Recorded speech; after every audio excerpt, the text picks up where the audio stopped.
कभी कभी हमारे मन में विचार आता है कि ईश्वर अगर है तो वह क्या कर रहे हैं, ईश्वर अगर है तो वे कहाँ हैं? और ऐसे प्रश्नों के जवाब ज्यादातर हम ढूंढ नहीं पाते, समझ नहीं पाते। आज एक कहानी के द्वारा एक छोटी सी बालिका के मुंह से सुनते हैं कि भगवान कहाँ है और क्या करते हैं। नमस्कार, कल्प कथा में आप सबका स्वागत है।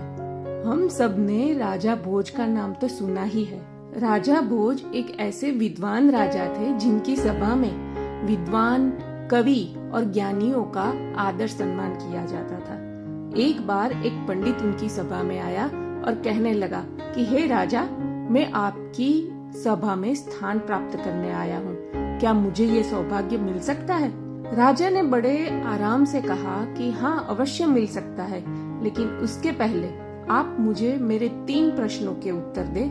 अगर आपने उन 3 प्रश्नों के सही उत्तर दिए और मुझे संतुष्टि हुई तो मैं अवश्य अपनी सभा का सदस्य आपको बनाऊंगा। पंडित ने कहा कि ठीक है, पूछिए, क्या पूछना चाहते हैं? राजा ने कहा कि अगर ईश्वर है तो वह कहाँ है? पंडित सोच में पड़ गए, क्योंकि इसका जवाब देना इतना आसान नहीं था। उन्होंने राजा से कहा कि आप अपना दूसरा प्रश्न भी दोहराए। राजा ने दूसरे प्रश्न में कहा कि ईश्वर अगर है तो वे किस दिशा में देख रहे हैं? पंडित को ये सवाल भी अटपटा सा लगा और उन्होंने राजा को तीसरा सवाल कहने के लिए कहा। राजा ने कहा कि अगर ईश्वर है तो वे काम क्या करते हैं? अब पंडित तो इन प्रश्नों के उत्तर जानता नहीं था और राजा के सामने फटाक से कुछ बोलना भी अनुचित था, तो उन्होंने युक्ति से राजा से कुछ सोचने के लिए वक्त मांगा और कहा कि आपके इन प्रश्नों के उत्तर मैं 1 सप्ताह के बाद अवश्य दूंगा। राजा ने कहा ठीक है। पंडित अपने घर गया और सोचने लगा कि इन प्रश्नों के उत्तर मुझे कहाँ से मिलेंगे। 2 दिन ऐसे ही गुजर गए, पर उनको कुछ सूझ नहीं रहा था। पंडित को एक 9-10 साल की पुत्री भी थी। पुत्री देख रही थी कि 2-3 दिन से पिताजी कुछ विचार मग्न है, कुछ सोच रहे हैं और चिंता में भी लग रहे हैं। पुत्री ने बड़े प्रेम से अपने पिता से पूछा कि पिताजी, आप किस उलझन में फंसे हैं? आप क्या सोच रहे हैं? आप इतने उदास क्यों हैं? पंडित ने बात टालने की कोशिश की और कहा, बेटा, ऐसा कुछ नहीं है, मैं बस ऐसे ही विचार कर रहा हूँ। लेकिन पुत्री बड़ी समझदार थी। उसने पिताजी से कहा, नहीं, मुझे लगता है कि आप कुछ चिंतित है। तब पंडित ने राजा ने जो प्रश्न पूछे थे वह अपनी पुत्री को बताए और कहा कि मैं इन प्रश्नों के उत्तर ढूंढने की कोशिश कर रहा हूँ। मुझे 5 दिन बाद राजा को उत्तर देना है। मैं राजा को क्या जवाब दूं जिससे राजा संतुष्ट हो और मुझे उनकी सभा में स्थान मिले? पुत्री ने बड़े सरल भाव से कह दिया कि इसमें चिंता की क्या बात है, आप उस दिन मुझे सभा में लेके जाना। आप राजा को बताना कि इन प्रश्नों के उत्तर मेरी ये छोटी पुत्री देगी। पंडित ने अपनी पुत्री को समझाते हुए कहा कि ये राजा के सामने कहने वाली बात है, यहाँ मस्ती नहीं चलती, हमें सजा भी हो सकती है। लेकिन पुत्री अपनी बात पे अड़िग थी। पंडित ने अपनी पुत्री की बात मान ली और सप्ताह पूरा होते ही वे अपनी पुत्री के साथ राज्यसभा में गए और राजा से निवेदन किया कि आपके प्रश्नों के उत्तर मेरी ये पुत्री देगी। राजा ने उस कन्या से पूछा कि बताओ, ईश्वर अगर है तो वह कहाँ है? हमें दिखता क्यों नहीं? वह छोटी बालिका बिना डरे बोली कि कृपया आप मुझे 1 कटोरा दूध मंगवा दे। राजा ने कहा कि तुम यहाँ मेरे प्रश्नों के उत्तर देने आई हो, पहले मेरे प्रश्नों के उत्तर दो। कन्या ने कहा कि शायद आपके प्रश्न का उत्तर उस दूध की कटोरी में भी हो, तो कृपया मुझे दूध की 1 कटोरी मंगवा दे।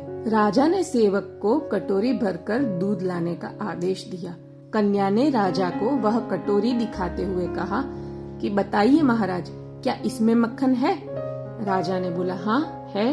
कन्या बोलती है कि फिर हमें वो मक्खन दिखता क्यों नहीं? राजा ने बोला कि पहले इसका दही बनाना पड़ता है, फिर उसे मथना पड़ता है, उसके बाद मक्खन दिखता है, ऐसे ही मक्खन नहीं दिखता। पंडित की पुत्री ने तुरंत ही जवाब दिया कि जैसे इस कटोरी में मक्खन पूरी तरह व्याप्त है पर दिखता नहीं है, ऐसे ही इस समग्र सृष्टि में ईश्वर व्याप्त है पर दिखता नहीं। उसके लिए मन को स्थिर करना पड़ता है और उसे मथना पड़ता है, साधना करनी पड़ती है, तब जाके ईश्वर की अनुभूति होती है। राजा उस कन्या की बात सुनकर अति प्रसन्न हुए। उन्होंने फिर दूसरा प्रश्न पूछा कि अगर ईश्वर है तो उनका मुख किस दिशा में है।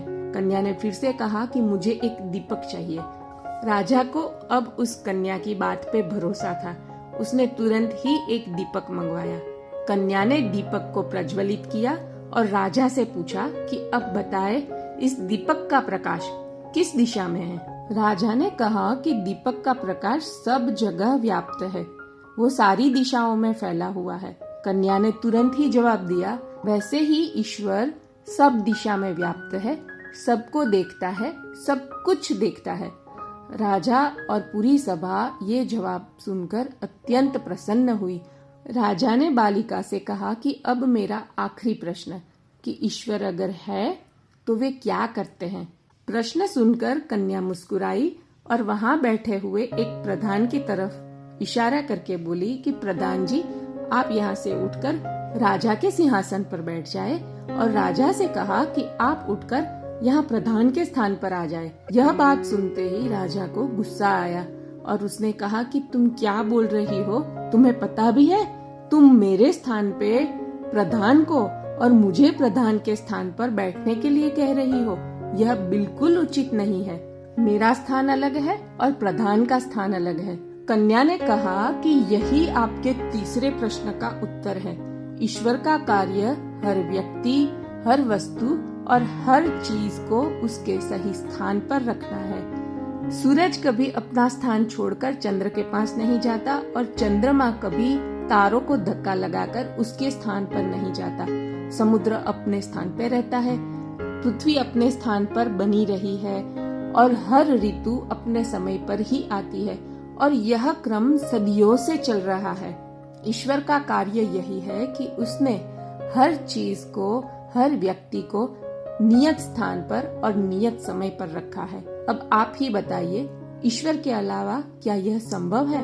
कन्या का उत्तर सुनकर सब अति प्रसन्न हुए और राजा ने पंडित से कहा कि आपकी पुत्री बहुत ही बुद्धिमान है, आप अब हमारी सभा का हिस्सा है। कथा तो यहाँ पूरी होती है, लेकिन हमें यह समझना है कि सूरज उगता है, हवा बहती है, फूल खिलते हैं या पक्षी चहकते हैं, इन सब के पीछे परमात्मा की अद्वितीय व्यवस्था है। यह उस परम पिता परमेश्वर का ही कार्य है। अगर हम यह समझ पाए तो निश्चित ही हमारा जीवन अधिक सुंदर हो सकता है। आज के लिए बस इतना ही, फिर मिलेंगे एक नई कथा के साथ। धन्यवाद।